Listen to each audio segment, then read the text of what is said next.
Listo, ahora sí. Ok, cantidad de movimiento, impulso y colisiones. Lo que vamos a trabajar acá es como algunos problemas básicos de la vida cotidiana, donde algún cuerpo colisiona con otro y vamos a ver resultados diferentes. Posiblemente que después de la colisión, uno de los cuerpos sea como el que se impacte más, se deforme o que salga despedido de ahí hacia un vector de velocidad, hacia algún lugar del espacio. Entonces, si fuéramos a jugar bolos, como pasa en esta imagen, la bola, si la tiramos y la bola, en vez de botar los bolos, rebota hacia nosotros, nos asustaríamos, ¿verdad? ¿Por qué nos asustaríamos? Bueno, porque la bola tiene una masa bastante grande, los bolos no tanto, entonces intuitivamente pensaríamos que la masa de la bola de bolos lo que va a hacer es hacer lanzados los bolos. Esto es lo que conocemos como choques. Cuando hay un choque que produce que uno de los dos cuerpos se deforme o se colisione, está pasando algo importante con la energía cinética, que la energía cinética se transforma en otro tipo de energía que va a producir la deformación del cuerpo. Entonces eso se ve cuando dos carros chocan, uno de los carros queda totalmente arrugado, entonces la energía cinética que traían los carros se transformó en otro tipo de energía. Cuando hay esas transformaciones de energía es lo que se conocen como inelásticos. Cuando no hay transformaciones de energía y toda la energía cinética se conserva, es un choque elástico. Eso lo vamos a ir viendo. Bueno, ¿de dónde sale esto? Bueno, sale de este señor, de Newton, y fue el primero en física que, que integró, bueno, lo que es física moderna, que eso lo van a ver después algunos, en integrar el movimiento lineal como cantidad de movimiento. ¿Y qué es esto? Le llama cantidad de movimiento a la dependencia de todos los cuerpos a la velocidad y a la masa. Entonces, a ese término, masa por velocidad, le llamó momento lineal. Entonces, si un cuerpo tiene mucho momento lineal, posiblemente o es que tiene mucha masa o es que tiene mucha velocidad. Y un cuerpo con poco momento lineal es un cuerpo que tiene o poca masa o poca velocidad. Y ese momento lineal es lo que después nos va a ayudar a poder entender las colisiones. Momento lineal. El momento lineal es un vector igual a la masa del cuerpo y a su velocidad, a la velocidad que tiene el momento lineal. Entonces, si hablamos del momento lineal de dos partículas, entonces el momento lineal de dos partículas va a ser la suma del momento lineal de las partículas, de ambas partículas. Entonces, todas las partículas que hayan, entonces podemos decir que el momento lineal total siempre va a ser la sumatoria de todas el momento lineal de todas las partículas. Eso es importante, porque si hacemos un ejercicio donde están colisionando dos cuerpos, pues tenemos que sumar los momentos lineales de los dos cuerpos. Que eso lo vamos a ir viendo. Que vean que lo que es la segunda ley de Newton, más que todo, él la pensó en términos de momento lineal, no tanto de masa y aceleración. Él decía, aquello en donde el momento lineal se conserva, o sea que el momento lineal, digamos que sea constante, a través del tiempo, si el momento lineal nunca cambia, la sumatoria de fuerzas es igual a cero. Así lo vio. ¿Por qué? Porque la derivada o la tasa de cambio del momento lineal con respecto al tiempo es igual a la sumatoria de fuerzas que hay en ese cuerpo. ¿Se acuerdan de la sumatoria de fuerzas de la segunda ley de Newton? Entonces, si la fuerza neta, todas las fuerzas que actúan en un cuerpo son cero, entonces el momento lineal se va a conservar siempre. Y si se conserva, entonces su derivada va a ser cero. Y de ahí sale este término, que es la segunda ley de Newton en términos del momento lineal. El momento lineal, como es un vector, puede ser que un cuerpo tenga un momento lineal en el eje X, o en el eje Y, o en el eje Z. Eso es importante de saberlo para cuando hacemos un ejercicio. Si en el ejercicio son dos canicas que están rebotando y todas es en una misma dimensión, pues no hace falta separarlo en componentes. Pero si es una colisión que implica el eje X y el eje Y, pues tenemos que trabajar los momentos lineal como componentes, que ahorita vamos a tratar de hacer un problema también así. De ahí viene algo que se llama impulso y el momento lineal, una relación entre ellas. Entonces, esta letra, cuando la encuentren con una J y un vector, es lo que le llamamos impulso. Y ese impulso está dado por la fuerza neta multiplicado por el intervalo de tiempo. O sea, si ustedes le van a aplicar una fuerza para lanzar una pelota, ustedes le van a aplicar una fuerza a esa pelota y la van a tener sostenida en un intervalo de tiempo. Entonces, eso le vamos a llamar impulso. El tiempo en el que yo estoy aplicándole la fuerza neta a un objeto y luego lo lanzo. Eso es el impulso y lo vamos a representar con J. Aquí está la ecuación. En esta diapositiva yo les pongo dos características importantes acerca de momento lineal. Una es que el momento lineal dijimos que es un vector, aunque dependa de la masa y de la velocidad. La energía cinética que habíamos visto antes también depende de la masa y de la velocidad, pero es un escalar. Entonces no confundamos que porque los dos tengan a la masa y a la velocidad ahí metidas, sean vectores. No, la energía siempre es un escalar, pero el momento lineal es un vector. Eso nos indica que el momento lineal no es una energía, es, es una cantidad de movimiento, es una expresión que me indica cuánta cantidad de movimiento tiene un cuerpo. Vean que hay ecuaciones que nos asocian el impulso con el cambio de momento. Entonces, el impulso también se puede determinar conociendo el momento final menos el momento inicial. Así de sencillo con esta ecuación. Momento final menos momento inicial.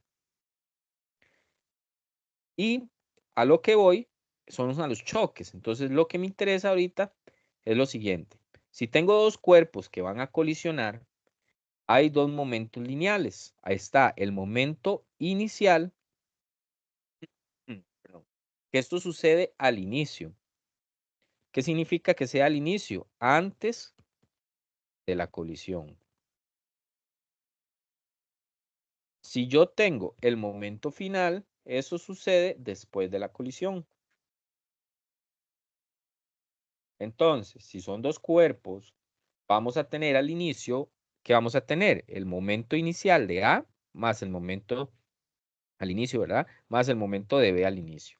¿Qué voy a tener después de la colisión? El momento de A al final más el momento de B al final. ¿Cómo se expresa eso en una ecuación?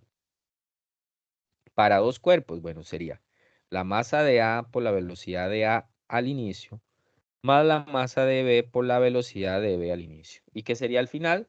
La masa de A por la velocidad de A al final, más la masa de B por la velocidad de B al final. Esta es la ecuación de colisiones y es la única ecuación que existe.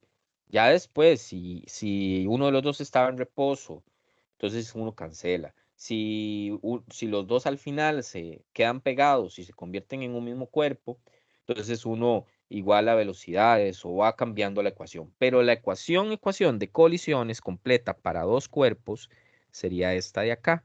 Entonces sí sería bueno que la tengan por ahí porque la vamos a usar en todos los problemas de colisiones. Es a veces mejor partir de esta ecuación, leer bien el problema y ver qué hay, qué no hay, que poder confundirnos con el montón de ecuaciones que normalmente se encuentran uno en Internet. Porque en Internet casi que ya vienen despejadas y les indican una ecuación cuando es una colisión de este tipo con este tipo y papá, y le da la ecuación. Otra cuando es de esta forma y les da la otra ecuación. Entonces ustedes tienen que casi que manejar muy bien cuál es para cada tipo de colisión. Si se equivocan en el tipo de colisión, posiblemente encuentren un dato erróneo. Entonces por eso es importante, si pueden partir de esta y leen bien el problema, no se van a equivocar. Ok. Ahora vamos a ver algunas características de dos tipos de choques, el elástico y el inelástico. Vamos a ver un toquecito.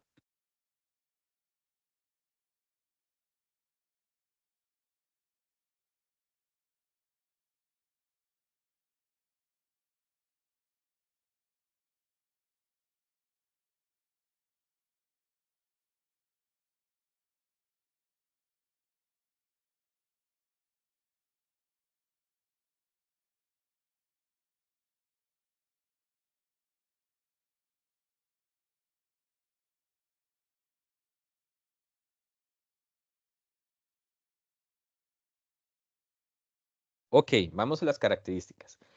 Cuando hablamos de un choque elástico, entonces normalmente son dos objetos que van a llegar y van a colisionar entre sí. Podemos llamarle el objeto A y el objeto B. Después de la colisión, lo que tenemos es que los cuerpos normalmente se van a lados opuestos de donde venían.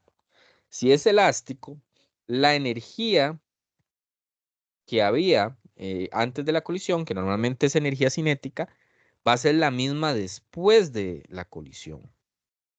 Entonces, las fuerzas, lo que pasa dentro de la colisión, las fuerzas en la colisión son muy grandes y eso nos van a ayudar a despreciar fuerzas externas. ¿Qué fuerzas externas? Digamos que haya fricción y las dos pelotas van a colisionar. La colisión genera fuerzas tan grandes que lo que me pueda a mí generar la fricción en ellas es muy despreciable. Entonces, en este tipo de colisiones, vamos a despreciar las fuerzas externas. Solo vamos a considerar lo que sucede con los cuerpos. Las fuerzas durante la colisión en las elásticas, esto solo es de las elásticas, son conservativas. ¿Qué significa? Que como son fuerzas conservativas, no sé si alguno se acuerda de algún ejemplo de fuerza no conservativa que me indique por ahí, algún ejemplo. Profe, no conservativa. Correcto, no conservativa. Así. La fricción, por ejemplo. Correcto, la fricción. Entonces, la fricción normalmente cuando dos cuerpos colisionan y hay fricción entre los dos, o sea, entre las paredes de los dos cuerpos, posiblemente haya desgaste. Entonces ese desgaste puede deformar al material que está colisionando o puede calentarlo después de la colisión. Entonces, ese calentamiento significa que la energía cinética se transformó en otro tipo de energía. Entonces, esa transformación en otro tipo de energía, ¿qué es lo que hace? Que se pierda parte de la energía cinética que había al inicio en otro tipo de energía. Entonces, después de la colisión, posiblemente los cuerpos se separen o choquen y se vayan por allá con una energía cinética distinta. Entonces, posiblemente y lógicamente va a ser menor que la que tenía al inicio.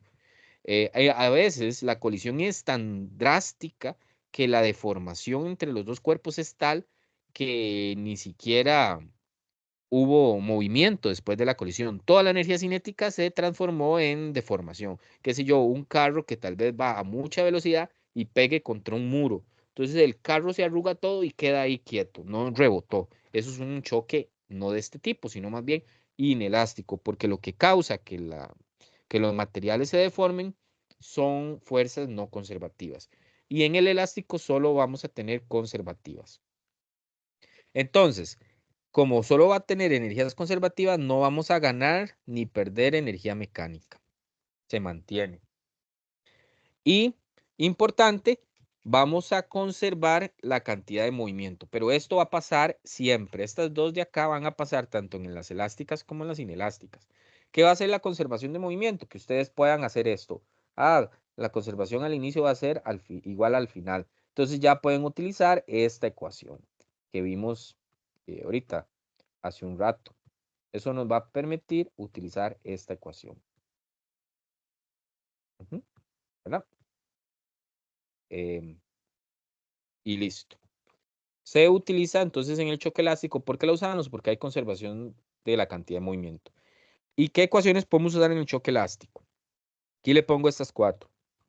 Esta primera solo se utiliza en el choque elástico. ¿Alguien me puede decir por qué solo en el choque elástico lo vamos a usar?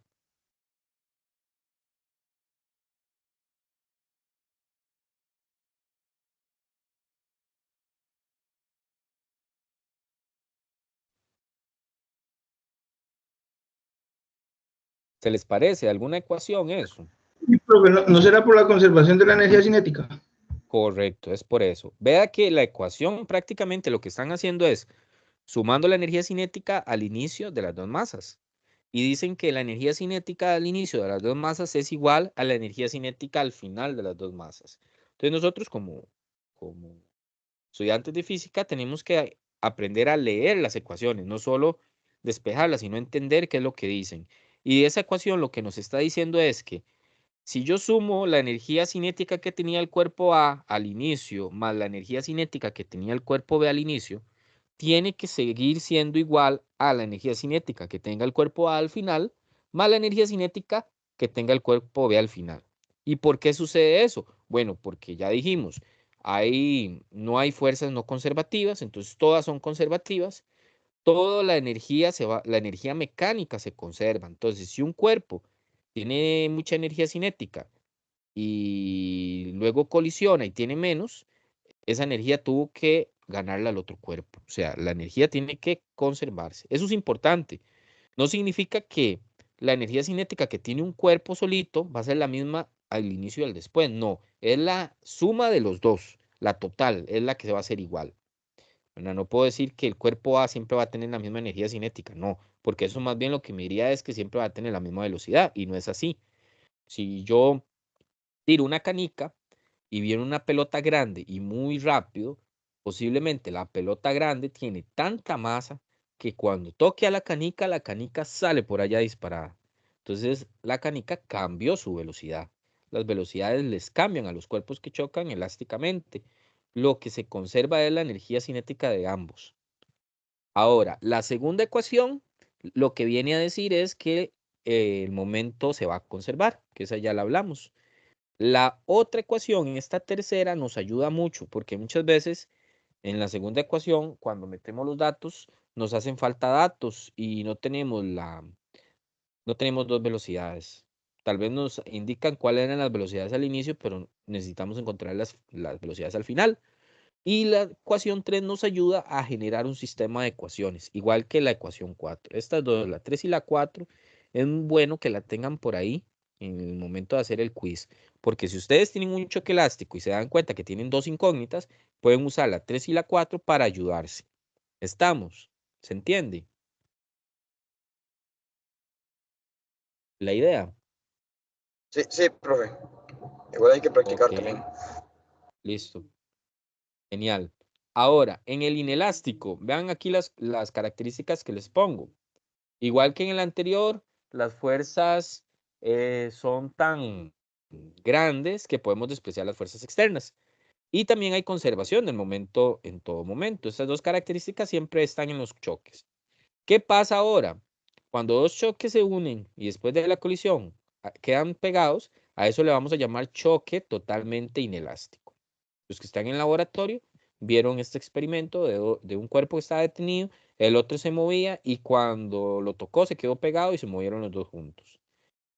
Hay presencia de fuerzas no conservativas. Esas fuerzas no conservativas son las causantes de decir así, de llevarse la energía después de la colisión, ya sea disiparla en otro tipo de energía, qué sé yo, en una energía térmica, una energía de formación. La cosa es que ya la energía cinética, como dice esta característica, al final va a ser menor que al inicio.